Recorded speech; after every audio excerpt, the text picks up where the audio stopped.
It's Thursday. என்னோட 30 days சேலஞ்சில் இன்றைக்கி டே 8. நான் நேற்றுக்கு என்னோடய ஷார்ட்ஸில் சொல்லியிருந்த மாதிரி இன்றைக்கும் என்னால் ஸ்டெப் கவுண்ட் இன்க்ரீஸ் பண்ண முடியல. ஸ்கூல் ஒர்க் முடிச்சுட்டு வீட்டுக்கு வந்ததுக்கப்புறம் ஈவினிங் ஸ்நாக்குக்கு வந்து வாழைக்காய் பஜ்ஜி தான் பண்ணலாம் அப்படின்னு பிளான் பண்ணியிருந்தேன். மிக்கி அவங்க டேடி தான் வந்து தேங்காய் உடச்சி சட்னி எல்லாம் ரெடி பண்ணிட்டாங்க. நான் வந்து பஜ்ஜிக்கு ரெடி பண்ணியிருந்தேன். இந்த யூடியூப்பில் நிறையா வீடியோஸ் பார்க்கறதுனால முன்னாடியெல்லாம் வீட்டில் நம்ம என்ன செஞ்சு கொடுத்தாலும் சாப்பிடுவாங்க. இப்போல்லாம் வந்து இதில் இதை ஆட் பண்ணு, இதை இப்படி பண்ணு அப்படின்னு நிறைய சஜஷன் வேறு.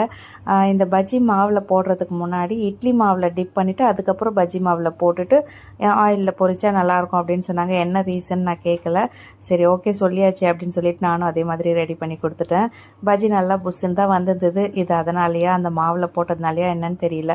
சைட் பை சைடு வந்து நாளைக்கு ஒரு ரசமலாய் கேக் ஆர்டர் இருந்தது. அதுக்கான ரசமலாய் வீட்டிலே ரெடி பண்ணிட்டேன்.